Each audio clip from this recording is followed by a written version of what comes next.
Good evening. At this time, I would like to call the September 11th, 2023 Warwick County Board of School Trustees meeting to order. The first item that we have today is Patriot Day in observance of the events of 9/11. And the never forget is the mantra of Patriot Day. It's a day set aside for the remembrance of September 11th, 2001. We call it 9/11.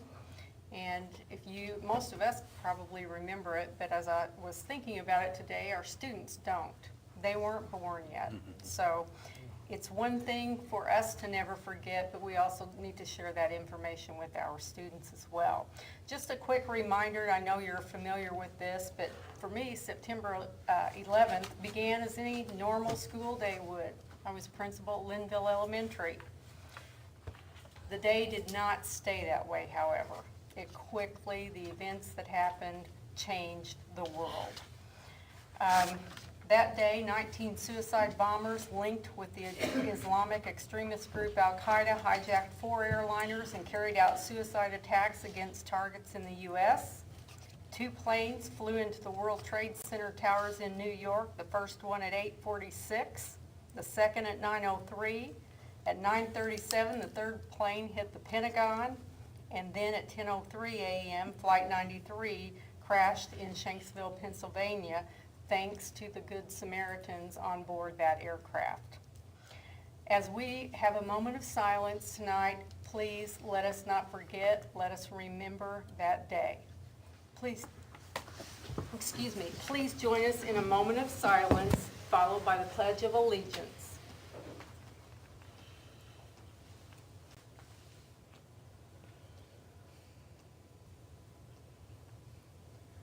I pledge allegiance to the flag of the United States of America and to the republic for which it stands, one nation, under God, indivisible, with liberty and justice for all.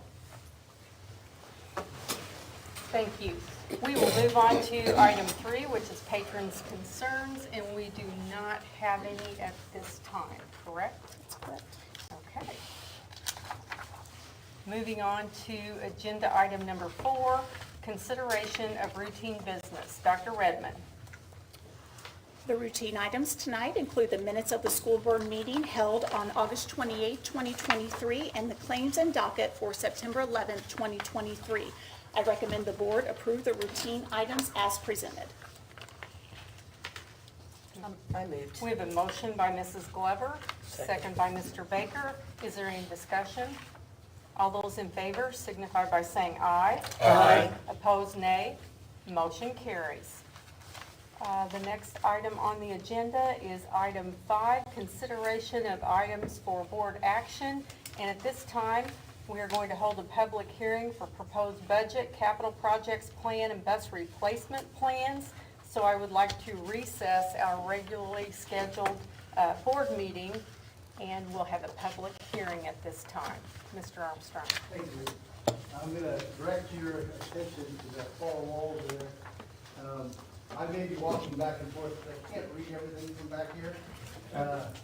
But the slideshow is going to have a whole lot of words in there. I'm not going to try to read the entire slideshow to you.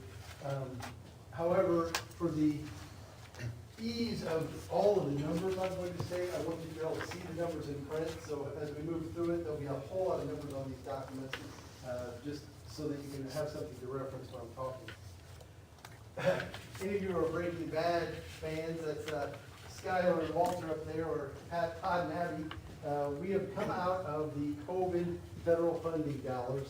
The time in which we are going to spend through the last of that is happening this school year, and we'll be returning our budget to the things without the supplemental stimulus dollars.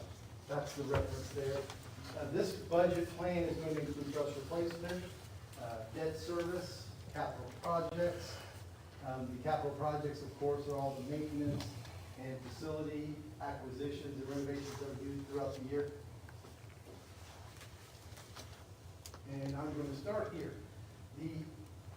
This document it shows, if you look in the first column, the cash balance of several of our funds. We operate with lots of funds, 40, 50, 60 different funds. But the ones that provide most of the dollars for the education of our students and the operations of the facilities exist in these numbers. The column that says 2022, December 31, is the cash balance of those funds. So those are the dollars that are left in those funds after we've paid all of the things in that calendar year which we were expected to cover in expenses. On June 30th, those same funds, you can see most of them were increased with one exception. And then there is a prediction for December 31st of 2023. Now those numbers, again, they can be controlled to some degree, simply because of the expenditures and the time in which you pay things within the year. But you'll see that the cash balance, even though it is going to be less than it was in June, it is still an increase from 2022. But if you follow the education fund, which is the fund that provides the dollars to pay for teachers, program assistants, and all those things associated with construction, you'll see that those numbers start to draw downward over the next 2 years. This is intentional, it's by design. When the federal dollars for stimulus related to COVID started coming in, we spread out all of those dollars over a 3-year period of time. The funding from those dollars is going up this year. All of those things that were being paid for with those dollars will now return to the education fund, along with some settlement changes and bargaining contracts for all of our certified, non-certified employees. Over the next couple of years, the dollars will drop that education fund balance down. Before COVID started, that balance was just over 10 million. We expect it to probably balance out around 12 or 13 million, and then be pretty stable from that point forward. The rest of the funds, just demonstrating what happens. Most of those funds are pretty stable in where they're going, and they're very controllable, obviously, because debt service is the dollars which you borrow and pay back. The operations is controlled by the renovations and things that you do for your facilities, rainy day, typically for emergencies or very, very specific planned expenses. Textbook, you see the cash balance is $100, it's currently negative. Textbooks, for those of you that don't know, were a charge to parents for the past 100 years or so. And this year, our legislator, effective July 1st of 2023, textbooks became borne the cost no longer of the parents. So the textbook rental was removed, the fund balance is being spent down. We will have money go back in there, but we had just purchased over the past 13 months, $2.5 million worth of new books. And so we've spent all of the money that we had generated over the past 10 or 15 years, but the cash balance will be very low there. By the way, you're welcome to ask the question, ask for explanation, anytime along the way if you want. What's that at the end? Food nutrition. Okay, thank you. Now, when we talk about funding, we have to talk about the number of students we have. The state tuition support its foundation is the number of students. You get so much dollars per student. Now, there are some other complexities and some other indices that apply, but the number of students that you have that you're educating dictates the dollars that you get in state tuition support. And I've put this up here more as a myth buster than anything else. You can see, starting in 2016, the Warren County School Corporation had 10,228 students. The column that's labeled 2024 is showing 9,910. And during that 8-year period of time, the enrollment of Warren County Schools has dropped 6 of those 8 years. Now, amidst the housing developments that are going up everywhere, and all of the apartments that are being constructed, and all of the things that people think are happening in Warren County, the number of students going up is not one of them, as you can see. Now, there will be probably a small shift over the next 5 years following that, but at this point, we've pretty much trended downward ever so slightly over the last 3 years.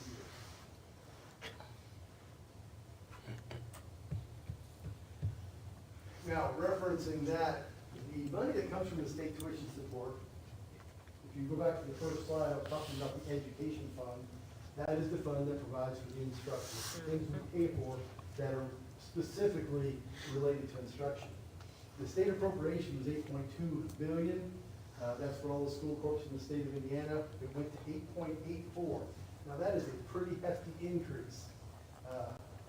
Now, that would be great if they didn't throw some other things into that number that helped it go up, but this is just a picture of the pieces that make up that state appropriation cap and the things that go into the tuition support. I said there's a variety of indices. So you get so much per student. If you look at the non-virtual per student, there is a foundation amount. And this goes across the state of Indiana for all public schools. $6,590 for a full-time public school student, K-12. That's how much money we get in the formula. There is a complexity multiplier, and this is based for the population that is considered free and reduced direct certification. So the state has determined that it costs a little bit more money if the child comes from an environment that is a little less fortunate. And so there's an indice that's used. And for Warren County, we have about 7.5% that are direct certified. Therefore, we get an additional $297 for each of the students that falls into that category. Now, to put that in perspective, there are school districts that have indices. You see ours is 0.0747. There are school districts in the state of Indiana that have plus 30% there. So obviously that would be 4.5 times more than the dollar per student extra that they would get in the funding formula to educate their students. Ours is a pretty low multiplier. The academic dollars, used to be academic honors, it's really several other things. But we get $1,500 for any student who graduates with an academic honors diploma, technical honors diploma. We get $1,100. For those that are on free and reduced, we get $1,100 for those that are not. And then they've added some additional pieces. There are some dollars for students that are dual enrolled for dual credit. And in programs in schools where they're earning an associate's degree, the state provides, it's kind of ironic, additional funding to the school corporation for the student earning that. The special education numbers, part of the formula, is the additional dollars that come for educating the students who have special needs. There are 4 categories there. The pupil allocations, those are very severe need to those that are the least severe in the preschool. We also have English language learners. There's a multiplier for the WIDA 1 and 2, which are the students who have the least English proficiency. You get $550 for each of those, and the next category, of course, is $384 for the next group. We also have career and technical education. Those students that are working in those programs, there are 11 areas. We get lots of dollars for lots of different reasons, but there's very advanced, moderate, multiple credits, etc. But all of those dollars are rolled together into the tuition support. And that is the money we use to educate the students for the instructional side of the educating students. On the flip side of that, which are the 2 funds, the debt service and operations, those are the funds that are not specifically related to that. Their titles in and of itself explains that. But the debt service and the operations are made up of your local taxes. So we have the ability to raise taxes during the course of the budget. And if you'll see, at the very bottom of this page, there are there's a current year tax levy in column 5, and the maximum estimated funds to be raised in column 3. Now column 5 shows that our debt service for the next year is actually less than last year's current tax levy. So obviously, with us raising less money than we raised last year, the debt service tax rate would go down. In addition to that, our assessed valuation went up, causing that rate to go down even more. The operations fund has a cap.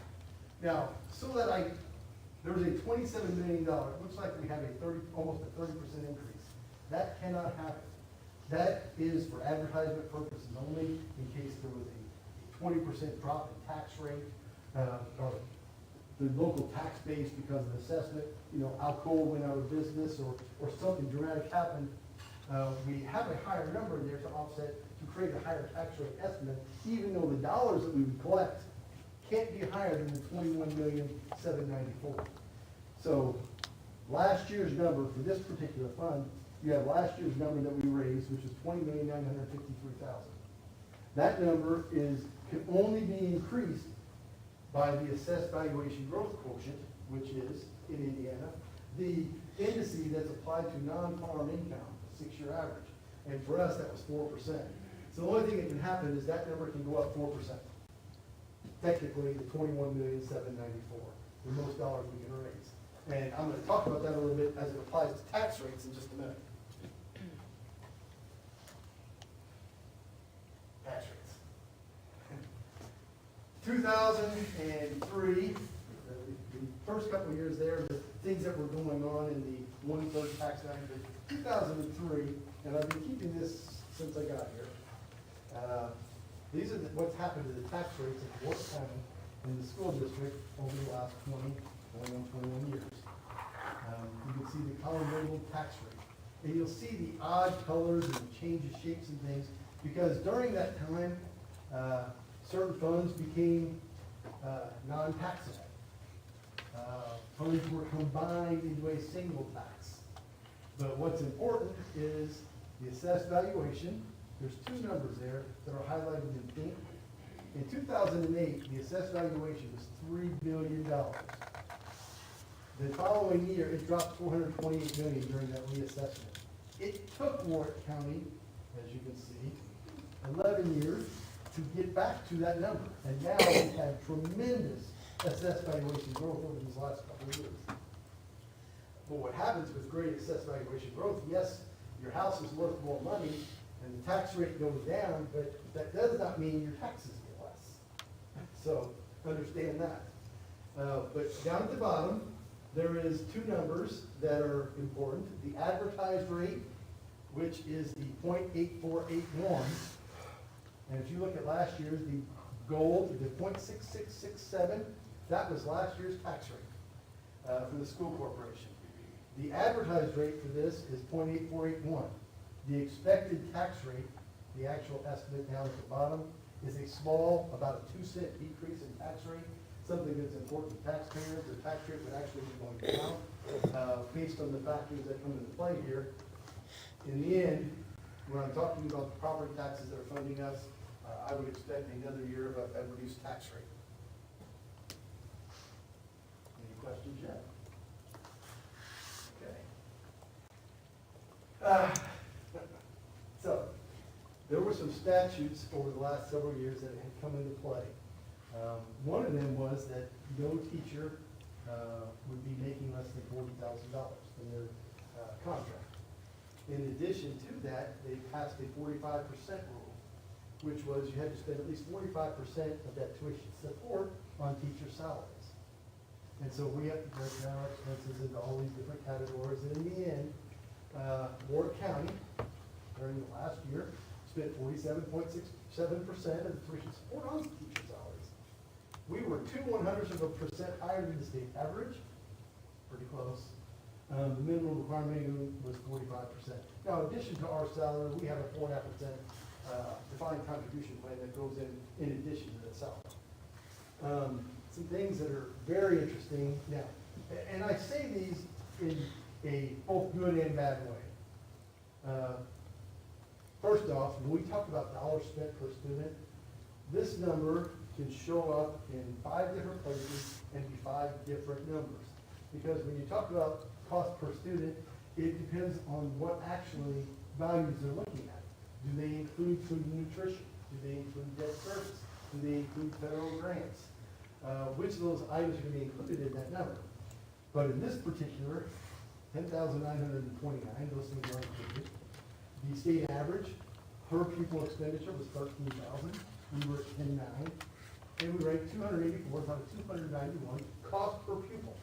So we are an A school corporation, and we are among the bottom 10 school districts in the state of Indiana in cost per pupil. Good and bad. Yes, we were prudent, but maybe we can spend a little bit more money in some areas to remedy some of our spending, I guess. Secondly, in the per capita, this one's always interesting because sometimes the population can change this number dramatically. It did not for us. The state average is per capita, in other words, the number of people in the county, the spending was $2,143 for average. Warwick County is $1,696, and we ranked 242nd out of 291 in the cost per capita. Again, shows very good spending, but part of this is contributable to the way we spend our federal dollars. We spread our federal dollars out over a 3-year period of time.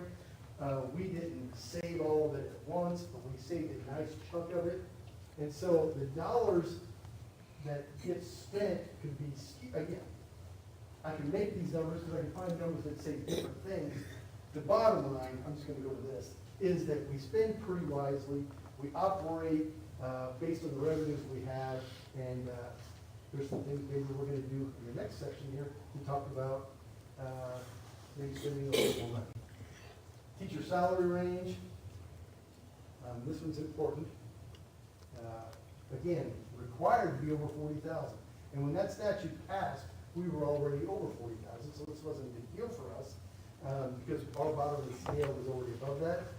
But if you look there, the state range was 35 to 105,000 for teacher salaries during that time.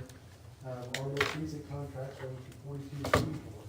And so our average teacher salary was $60,000, which was in fact several thousand higher than the state average. Now that all that looks good. But when you really start digging into the numbers, you see this next statistic, which is the one that we've been talking about for a couple of years with the association and a remedy for this. Teachers who have 5 years of experience, the average is 47,000. And we have 109 teachers that have 5 years or more experience, and they're earning less than 47,000. So we have a group of teachers that we've employed this last 10 years that are actually making less than where they would be on a scale in other places. And it's due to the way our design is. And so even though our average is higher than the state average, we've got a group down at the lower end of our model that we're going to be trying to address, hopefully. The other thing is, when you look at the bottom, the 4 numbers down there, those are the number of employees we have. And as you can see, from 1256 pre-COVID to 1386 post-COVID. Now that's a growth of 130 employees. Now, we haven't gone up 100 full-time employees. We've got 130 more people working for us. We've got numerous job sharing. We have constant turnover. So it really becomes hard to nail down how many employees we have because the number almost changes daily. But the fact of the matter is we do the job, because if we go back to the number of students we have fewer students, but it's taking more employees to manage all the things that is needed to actually educate them. And that's going to play, again, when you start looking at the effect of what's going to happen to our cash balance, you also have to account for the fact that we are growing in the number of employees, which will make salaries too.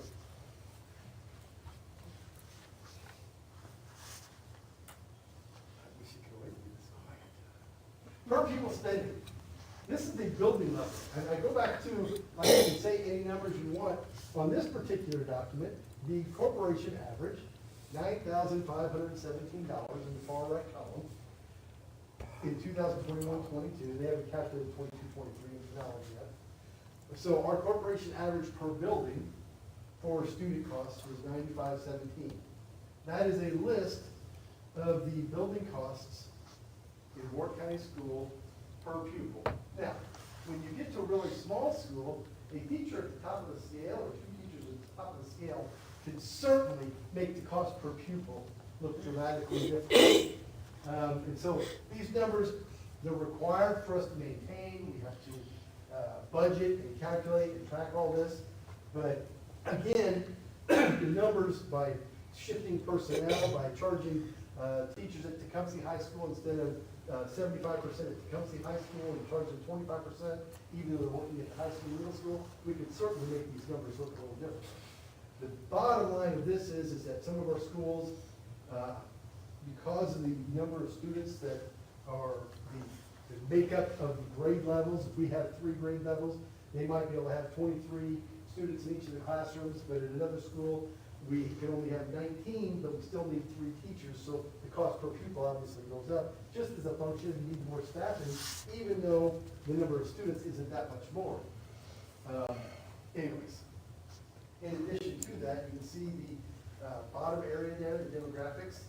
Our low income percentage is going up. Now, this doesn't apply to our complexity, because the complexity is only calculated every 2 years. So even though we've gone up in low income, we don't get more dollars. English language learners, you can see we went up 0.5%, and our special education percentage has gone up 2%. So these things come into play when you talk about the things that you're doing in regard to staffing. And budget numbers in summary. So what actually is happening with the budget is calendar year 24, which will begin in January 1. At this point, we're talking about the authority to spend money. And so the appropriation requests that we have to the Department of Local Government Finance, if you look at the 4 funds that are up there, those particular funds, we need approval to spend that much money. Now, we have more money than that available in those funds, but we're asking for the authority to spend some portion of that. So those appropriations are for those 4 funds for the next calendar year. Again, some more statistics that just as I was working through things, I started finding interesting because of the things that are changing statutorily. Because like, for the school year 23-24, you know, I told you they went from the 45% of the teacher salaries, or 45% of the tuition formula had to be spent on teacher salaries. Well, in July of this year, they modified that to 62%, but they wanted to include benefits. So now, going forward this year, it is now 62% of tuition support has to be spent on salaries and benefits. And so, knowing those things, you start to look at what you're doing to see where those numbers might or might not land in the future. So I did run some totals here of our education fund. The education fund has $78 million in it, 79 million. 79 is the appropriation, will probably spend closer to 78. But of that, 55 million of that is appropriated for salaries. So when you start looking at the spending percentages, you can see very quickly, salaries, benefits, they're gonna take up the bulk of your fund. You can also, just going down through there, the same thing happens in the operation fund with a good chunk covering salaries. The bottom piece, the debt service, this is important, because debt service is a very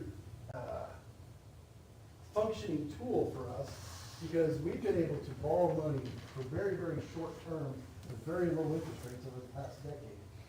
And we can use that to pay for renovations and construction projects and things, and really, really borrow very little money, pay them out, get them done, without affecting our tax rate. Again, we've been able to maintain our debt service rate down a couple of pennies, up a penny, down a penny for the past 20 years. But what's happening here is right now we've got outstanding bonds, 2022A, which is what the bond issued to build our new Pathway School. That will pay out in 2027. We'll have that paid for. We have a second issue for a number of projects that we started this year, we'll complete next year. That will pay out in December of next year. At the same time, we'll be issuing an additional bond in November of this year that would also pay out next year, so as to give us some dollars to spend rather fluidly for a lot of the building and or sports facility issues that we would like to address over the next 12 or 14 months. Regardless, our tax rate is going to go down a penny or two, and we try to maintain a certain percentage on that at all times anyway. The bus replacement plan, we're going to be replacing 7 buses, and I'm trying to talk a little faster. There are 5 buses in the plans. There are 3 Cs and 2 Ds. They're in the wrong order on the letters there. I've corrected that. But see the cost of a bus. $150,000 for a C, $170,000 for a D. And for the little small white buses that you see that transport only 14 kids, the cost is now $130,000 to buy those. So to buy the 7 buses that we're anticipating purchasing next year, it's just over $1 million.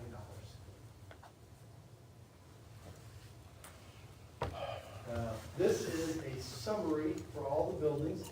So part of the operations fund is the capital projects plan that itemizes the things we're gonna do in each building. The things that are in there total just over $9 million, broken down in the budget by building, the approximate dollars for those things like, wow, we're going to paint the restrooms in this hallway, or we're gonna replace the ceiling tiles, or we're gonna replace doors, or we're going to replace the air conditioning units. All those things fall into these categories that are specific to capital projects. This is a summary of a 100-page document, broken down by the building totals. And now this guy, it wasn't, he's a soccer player. But when I read the quote, I thought it really fit what I think. I don't think spending money is a guarantee for anything. So I don't like to spend money just because you can spend money.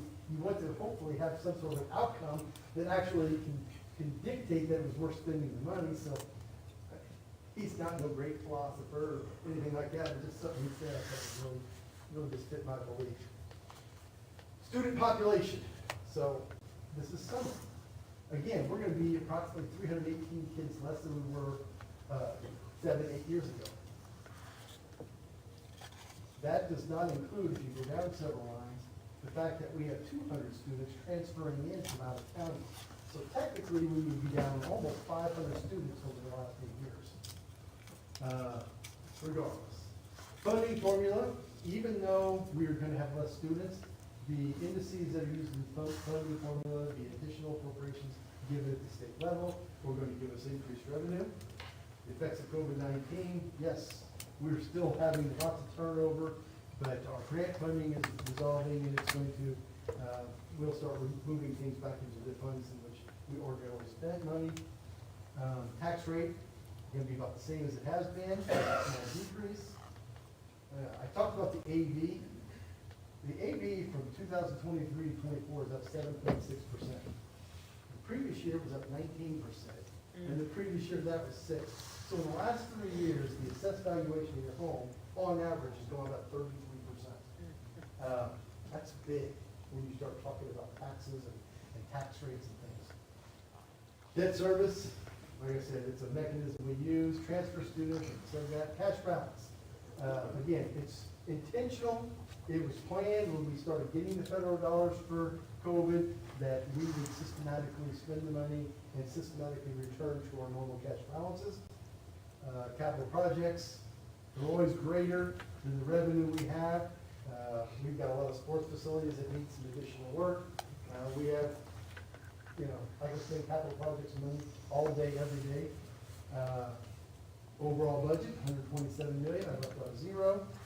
Student count, tuition support will take place twice. This was a good change. They delayed the count until October, which I know to most people that doesn't mean anything, but a lot of school districts would keep students from transferring until the count day. Well, now they're gonna have to educate them for 2.5 months before they can do that. So that count day being delayed actually gets the school district that's educated with the funding. Assessed valuation growth quotient again was 4%. That's the number that's applied to the operations fund increase. Interesting statistic, the effective tax rate in Warwick County. So I just wanted to know about what the average tax rate, what people pay on the property taxes in Warwick County. That 0.72. So if you have a $100,000 house, 0.72% is 0.0072. $100,000 house, your average taxes that you would pay in property would be $720 in Warwick County. $300,000 home, multiply that by 3. That is the Warwick County effective rate. On average, that's the rate that is applied to property taxes to the homes in Warwick County. So it was 36 statewide, but the median home value in Warwick County rate was $173,000. The median home value, that's a big number. It's nice for generating tax revenue. Circuit breaker credit, the dollars in which the circuit breaker kicks in and reduces people's tax rates, businesses' tax rates. The estimated loss of dollars for school coverage was $650,000. And finally, in the long-winded version, or wait, long story short, Cliff, 2024 budget, is substantially more. We expect settlements to cost money and to spend more money on educating our students than we did last year, reducing some of our cash balances, but as I said before, it's anticipated and expected.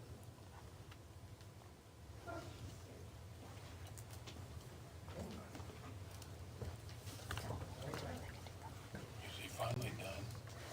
And, What, you said that you mentioned that the assessed values of our county went up how much percent? 33 over the last 3 years, Okay, and that is decided by whom? the assessors, Not this board? not. Okay, just making sure about that. Just wanted to understand that. No, no, and rightfully so. I mean, property values have gone up, and if you pay attention to all those years, we had very, very small increases over a lot of years. I mean, the housing market crashed from 2008 to 11, all these things, I mean, it's probably a reset, it's an adjustment to get houses. I believe that they might be overly inflated at this point, and there may be another reset kind of settling it back, but there was definitely some under-assessments happening all the time. Yeah. And then your stat there, I was interested in your stats there on the one where it talks about 72% and we're 36, but then you went the next step to say that we're 11th. So is that saying, said a different way, we're relatively well off from a value of home, an average value of home, well off very well, we're 11th, okay? But yet our tax rate is at 36th, right? Our effective rate. Our effective rate is. Yeah. All of it rolled up Yes, into if one. our effective rate was 11, that rate, your taxes would probably be 20 or 30% higher. Mhm. Yeah. Yeah, And our spending per student goes back to a long time ago where they froze it and then it's been increased from that point. Yeah, the thing with Warwick County, 20 years ago, 2004, when they froze, first thing that happened is they froze the tax rate at that point. They waited a couple years to remove it from property taxes. But when they froze it, they put a cap. So Warwick County was immediately at the foundation amount. There were school districts that took 8 years to get to the foundation. So every year, we actually got to go up in funding because the foundation number was the bottom. And every year the foundation formula went up, we went up. Other districts were way above it, and so every year the foundation went up, they were working downward to try to get to it. So, and when they froze it, it was difficult because the funding at that time was very, very tight. But we've been fortunate enough to be able to move up with it every year. And the amount that we get to spend to educate students in Warwick County ranks what in the state? 234? I give the statistics not to hold to them, but to point out that, yes, because during that particular year, due to the nature in which we spend it, there's a lot of factors that spend that. But that particular year, cost per pupil, we were really, really low. Now, when I say that, there are 20 school districts within $30 of our number. So if we pay off tuition to Vanderbilt County for the SITTech in December instead of January, all of those people pass us and go below us, and we're now instead of 284th, we're 250th. I mean, so it's a good thing, it's a good problem to have. Yes, we operate, our cost per pupil is low. I contend that part of it is due to the fact that we planned for all of the federal cuts so that we didn't have a funding cliff. And now we will start spending accordingly. We now know where the funding cliff landed and what we can spend. And so we will probably move from 284 to, I would guess, 230, 240 over the next 2 years. Intentional. I say that's positive, because when I was on the school board in 1990, we were dead last in the state. We spent the least amount of any school corporation. We have no And I feel like our kids deserve more, and at least we're moving in that direction of giving them what they are. I think we do a lot with what we get. I think we do an outstanding job. If you look at our education statistics, our money is well spent, but our kids do deserve to get their share. And I think that the fact that that goes up is a positive for me, because I think our kids deserve it.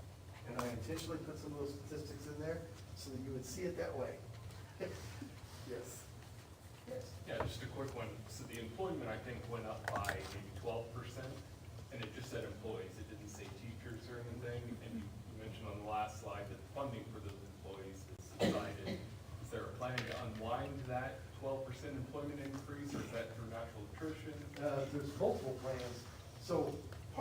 is that there are a number of temporary employees already incorporated into that. Some of them will stay on, some of them will resign, and we won't replace them. Some of them are, we have an unusual thing that has really started the past few years, is the number of job share requests we have. Lots and lots of people have decided they only want to work part of the job. So the number of people is going up. Now, if you talk just teachers, we're up near 40 teachers over the last couple of years. But with that, and each time I point out, even though the number of students is going down, our funding is going up because the legislators at least recognize that there are things going on in our environment of what's happening to children and what they're coming to us with, and the needs that they have, is we need more people to do the things we need to do to educate them. And so even though we've got fewer students, they recognize we need a little bit more money to do it. And so we're gonna have to spend that money. And so, well, we have reduced some class sizes, number of class sizes, particularly in the elementary schools. We've had to add additional special education programs and social workers and counselors to offset some of the things that very possibly could have simply been driven out of what happened in COVID. So yes, but to answer your question, there is, and again, we will have, some of it will be reduced, some of it will be absorbed, and because if nothing else, this budget, everything we have in there, we can already afford. So if we reduce not a single person, we can afford it. But that's not the most efficient thing to do. So there will be some resolution, probably some less, in various categories.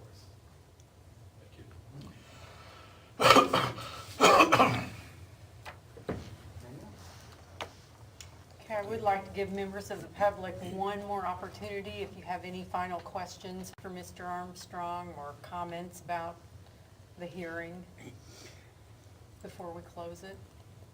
I have a question. How is a student's education, you talk about all that money, what percentage comes from local taxes, what comes from the state, what comes from federal? Okay, everything that I was talking about in the education fund comes from the state tuition support. The operations fund, which is the capital expenditures, and maintenance, and your custodians, and all those things, and your debt service is the local taxes. That's what comes from your property tax, your FIT, your CDET, your commercial vehicle, I use those abbreviations, your financial institution tax, your license excise tax. Those are the local taxes, and they fund your operations fund and your debt service. Of course, operations includes transportation, bus replacement, and all that stuff. Anyone else? Okay, we will now close the hearing and return to our regular meeting.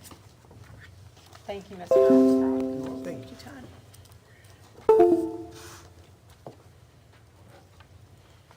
Okay, item 5B, consider turf. I apologize. I have copies for all of you of the entire presentation. Oh, that would Appreciate that. I was thinking, I just had a copy of that. Abby even asked, she goes, you got copies? And you have your copies, right? Thank I even checked before he left today to make sure he had his I copies. was straining. Yeah, I can see that. Well, I had to put on my glasses. so I Now can- we have questions. Yes, he did. I think he started liking hearing himself talk. All right, back You to did, good item job. Thank you. 5B, consider turf installation.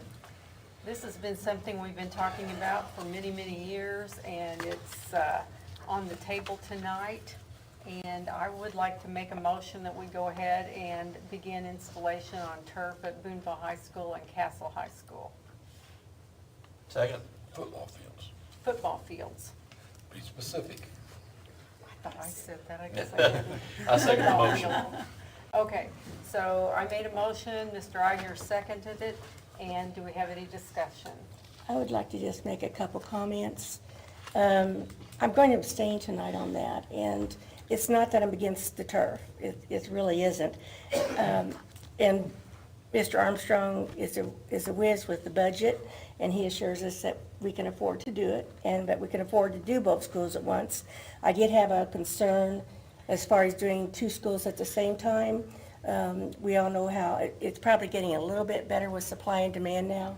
But if something were to happen, and we've got both fields working on both of them at the same time, and we couldn't get what was needed in to finish them before the next football season, at least we would have one school, one of the larger schools available, they could play back and forth or something. So it was just more of a matter of okay, you're tearing up two of them to fix two of them at once, but what happens if we don't have the supply or the labor or the materials available to do that in the right amount of time? That was one thing I was looking at. The other thing is I'm not real big on like having to keep up with the Joneses, but that's really not necessarily a consideration here. In the last month, I read an article that only 37% of the schools in the state have turf. And actually, they were talking about pre-COVID, there was only like 22%. But there's been this huge jump, I guess, the extra money people have or something. But there's only like 37%. So it's not like we have to put it in. It's not like everybody else has it, so we don't. But that's a little concern. The other concern I do have, just a little bit on, is that the amount of money that it will take to put in the turf, maintain the turf, replace the turf at some point, because it's not good forever, is that the best use of taxpayers' money? Is that the best use of what we want to spend for the kids? And I do recognize that sports facilities and sports are very important, and they teach so many lessons other than just playing the game. And so I do recognize all that. The other thing I had a little concern is over some possible, I would like to see Boonville High School go a different direction than what has been discussed in some meetings. And some of us have talked about whether we go ahead and widen it out to help the track team there by widening it out, moving some bleachers, and then also extending the field so we could get soccer courts at the end of that. And I've talked to some coaches who have suggested that. It seems to me like it's a lot less expensive to do it right the first time, even if it costs more. Because if you decide 4 years from now or 5 that you want to change it and add it, it's going to cost more. Just normal inflation and whatever might need. Anyway, those are just some concerns I have. And I do appreciate, and I've got to say, they did bring a vendor in that we all requested and talked to us, and I was not able to attend that meeting. So they all have the advantage of having attended that meeting, and I didn't. So I'm going with that way. But I just don't think that, just with the questions I have, and I was not able to attend that meeting, that I will be abstaining from voting yes.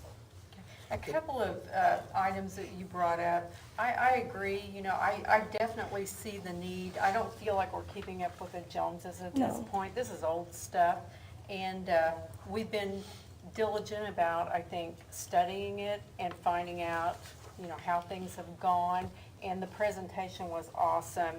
They did explain a lot of things that I had no idea about, so I feel really good about all of that. Plus the usage of fields. I know at the football fields, they're like sacred grounds, and you really can't do anything on them for a long, long time.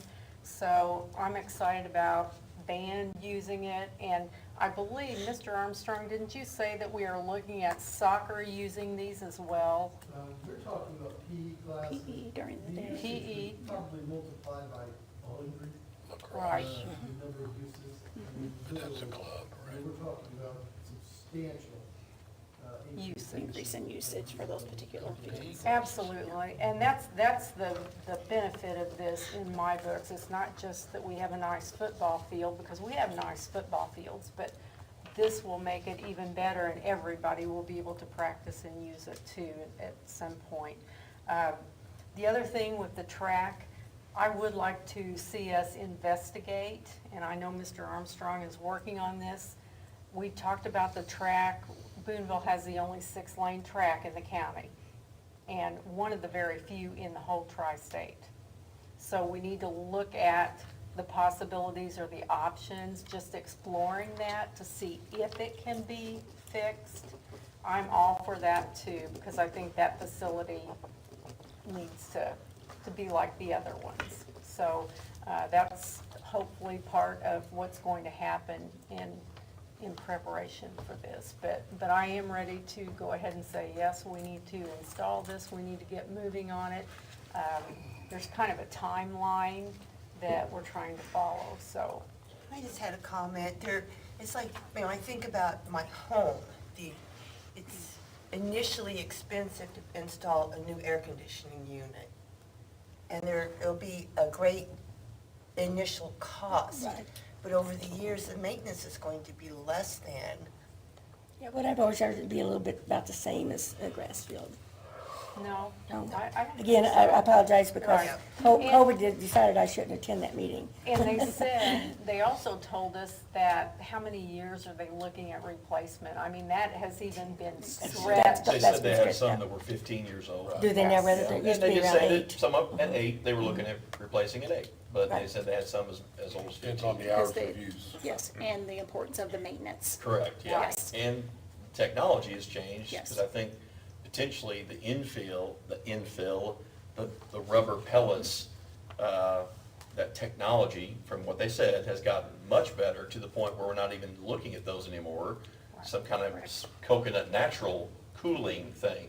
Correct. So some of that wear could, be even less. And that was one of the ideas I had too about separating the years, and I'm not choosing one school over another who would get it first. But if we did there's like 3 different products or something available. If we put a product in we thought was going to be the best and played on it for a year, we might change our mind for the next school. Well, but, and what they present to us, I think what we're looking at, Mr. Armstrong, is we're looking at the best product that they represent to us as the highest level of product as far as playability, the Safety. safety for the kids, and Durability. length of life.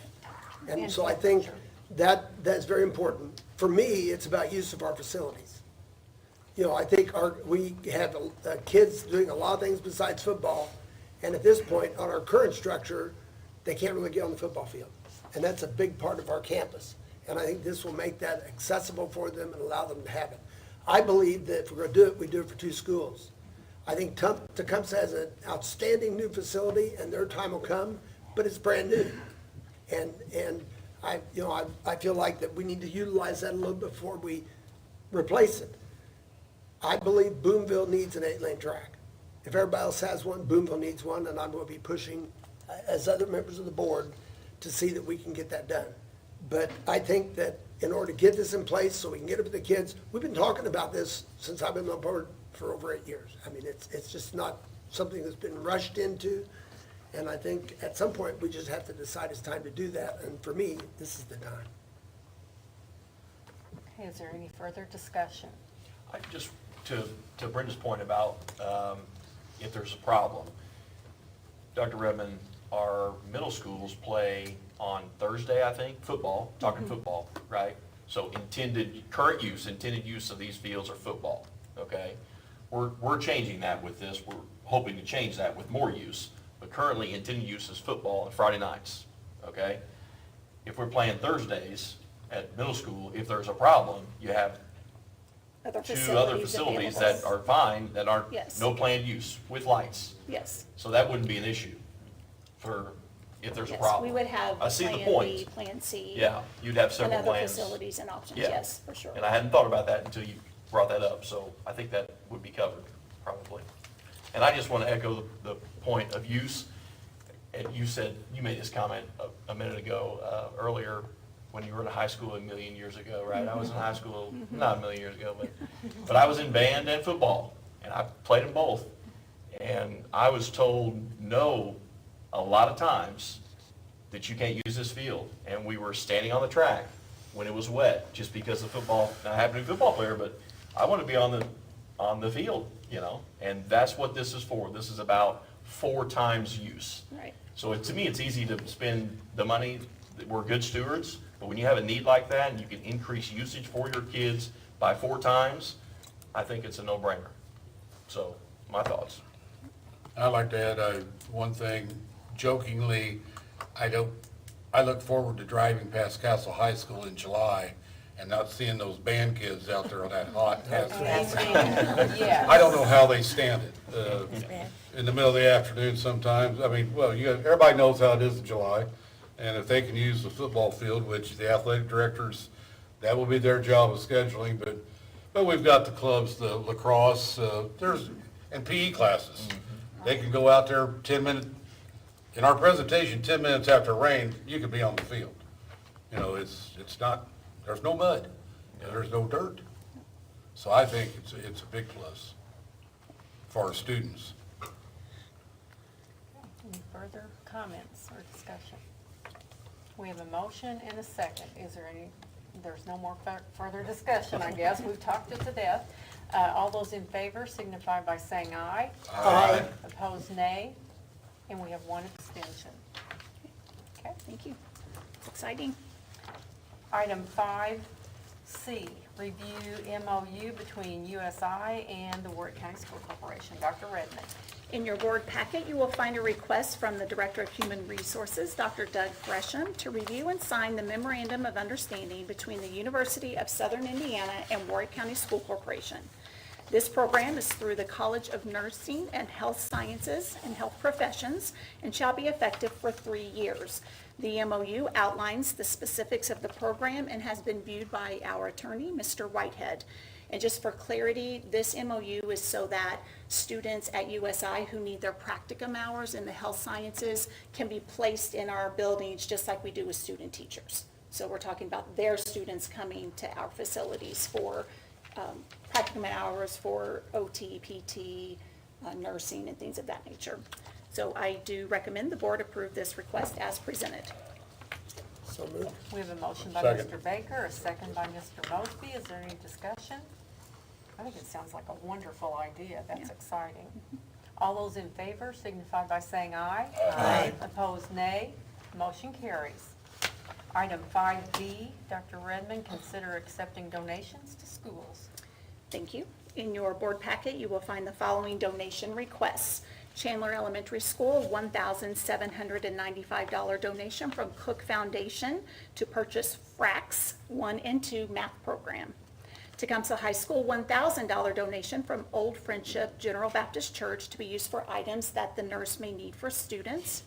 And Tecumseh High School, a $500 donation also from Old Friendship General Baptist Church to be used for needy items for families. I recommend the board approve these items as presented. I'll make that motion. Mrs. Metzger made a motion. Mr. Franz seconded the motion. Do we have any discussion? All those in favor signify by saying aye. Aye. Opposed, nay. Motion carries. Item 6, consideration of personnel recommendations. Dr. Gresham. Thank you, Mrs. Wellness. The Human Resource Office has the following business to bring before the board tonight. Agenda item A, consideration of employment support staff positions. Bobby Sanso, school nurse at Sharon Yankeetown, WEC, and WPCC. Amanda Forby Huffnagel, temporary program assistant at Boonville Middle. Brittany Jackson, 3.5-hour cafeteria at Boonville High. Stacy Mabry, temporary program assistant at Castle South. Dana Fisher, health aide at Oakdale Elementary. Elizabeth Neely, temporary program assistant at Castle High. Jonna Peacock, 4.75-hour cafeteria at Castle North. Lucretia Fussner, 3.25-hour cafeteria at John H. Castle. Amy Titzer, 4.5-hour cafeteria at Linville Elementary. Laura Seiler, secretary at Boonville Middle. Hillary Lair, secretary treasurer at Castle South. Jennifer Ingram, 6.5-hour cafeteria at Castle High. Gloria Michelle Rittenberry, temporary program assistant at Logue Elementary. Jennifer Hambrick, temporary ABS program assistant at Sharon Elementary. Make a motion to approve. We have a motion by Mr. Mosby, I'll second. second by Mrs. Glover. Is there any discussion? All those in favor signify by saying aye. Aye. Opposed, nay. Motion carries. Dr. Gresham. Thank you. Agenda item B, approve ECA positions. In your board packet is a list of the 2023-2024 ECA positions. I recommend the board approve as a consent item the ECA positions for 2023-24 and replacements to the same as presented. We have a motion by Mr. Franz. Second by Mrs. Metzger. Is there any discussion? All those in favor signify by saying aye. Aye. Opposed, nay. Motion carries. Agenda item C, leave requests. Olivia Moore, school nurse at John H. Castle Elementary. Kelsey Bogan, second grade teacher at Linville Elementary. Kelsey Huber, third grade teacher at John H. Castle. Linda Banks, fifth grade teacher at Chandler Elementary. Anna Haggard, special education teacher at Chandler Elementary. Emily Phillips, library aide at Linville Elementary. Megan Imlay, 3.75-hour cafeteria. Laura Kirkman, school psychologist. Danny Forston, Class C maintenance. Motion to approve leave requests as stated. We have a motion by Mr. Aigner, I second. second by Mrs. Glover. Is there any discussion? All those in favor signify by saying aye. Aye. Opposed, nay. Motion carries. Thank you. Agenda item D, transfers. Megan Imlay, 3.75-hour cafeteria at Castle North to 4.75 hours at Castle North.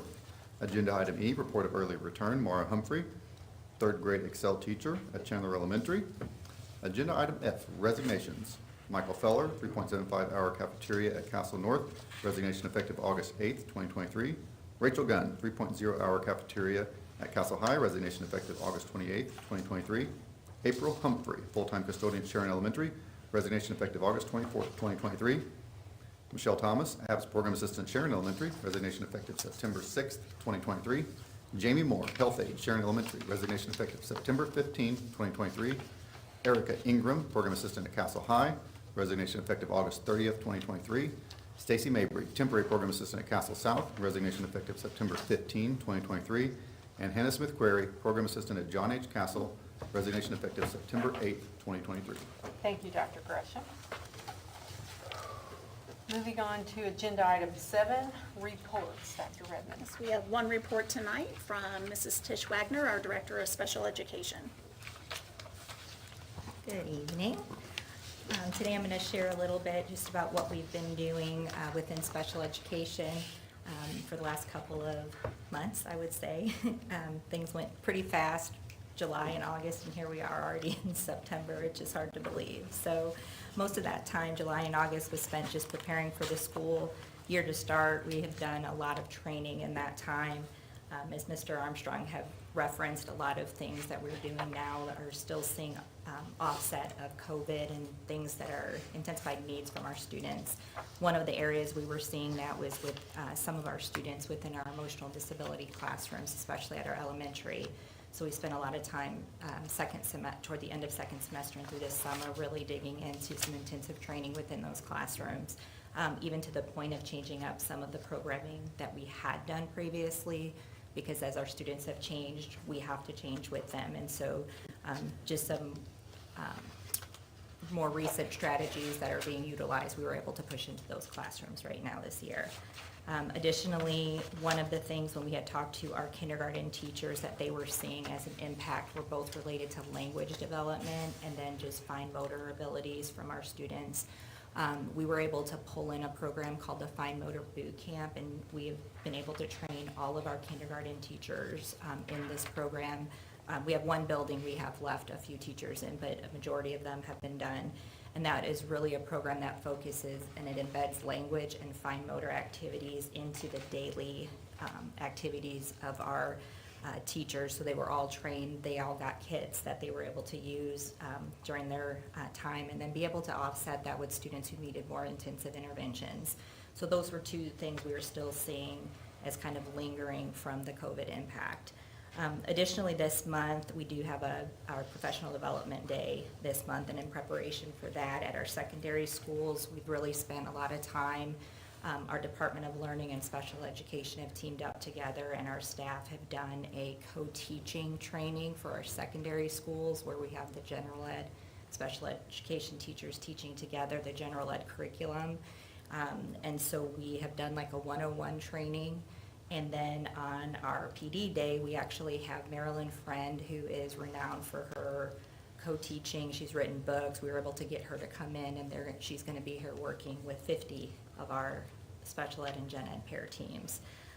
At our elementary, we're focusing more on the rise in autism that we're seeing and the needs of the students with autism. So we're spending, we actually have a two full day training that we are utilizing with STAR Autism, which is an evidence-based program that is used to offset those needs, and we have at different levels. And so we have some of that going in our autism and behavior support classrooms, but what we're seeing is it's needed more than just there. And so we have to be able to pull that in because we can't serve every student out of those classrooms. So As of today, we had almost 100 students who have moved into Warwick County with IEPs, so we continue to see that has been pretty consistent.